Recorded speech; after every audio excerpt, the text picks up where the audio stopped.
Do you wish, David, that you were brought up by a black family?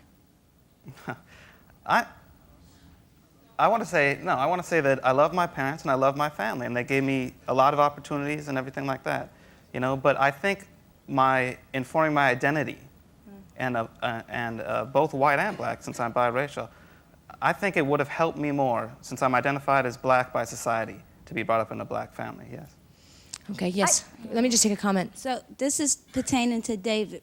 Are you opposing this? If you are, why so? If, you know, they done raised you to know both sides of your, you know, your heritage. Thank you.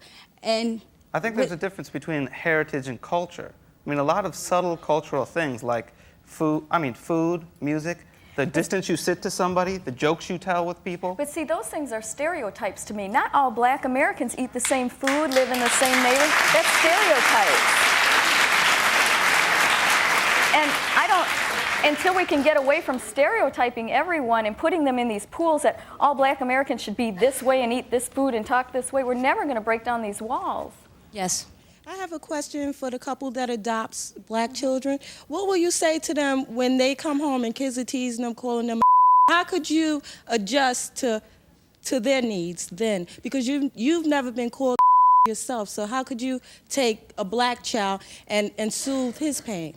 His or her pain? I think it's probably going to be the same way you would answer them, that there is a lot of ignorant people out there. But I have lived in another culture in South America, and I have been ostracized for being American because of who our president was. I was and I had ostracized nothing for to do being with a that. fat child. My parents weren't fat, but... And you have nothing to do with, I mean, you're right, it is something that you can't change, it is in you, it is you, and all we can say is, and we are a Christian family, is that they are created by God in His image. But let me say that... And that's what we believe.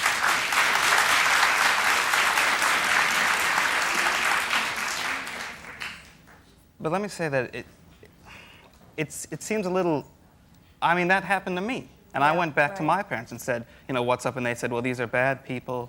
You know, it's their problem, not yours. That's one thing. It wasn't very sincere. It still hurts, right. It still hurts, and I don't think they understood what I was talking about. I know they didn't, because they had never been through it. Well, I think sometimes, too, when we're trying, it's almost like saying, well, you know, saying I can't understand it because I'm not black. That's saying I can't empathize with a person. I can't raise a son because I've never been a boy. You know, that's the kind of mentality it is. In this society, race makes all the difference. But when are we going to change that? When are we going to change it? David, would you rather, I mean... It's a big burden to try to change it by using your children. I think if there was a choice between putting a child with equally, you know, balanced, a black family or a white family, putting the black child with a black family might suit the needs better, but as opposed to being in foster care for 18 years or being with a loving family, wouldn't you choose the loving white family? Yeah, yeah. I agree with that. I agree with that, but there are black families out there. But the mainly white-run agencies, the black families are screened out because the criteria set up are white middle-class criteria. That may be in private agencies, but state agencies where the discrimination is going on is free. How much did you pay? Free. The state is free.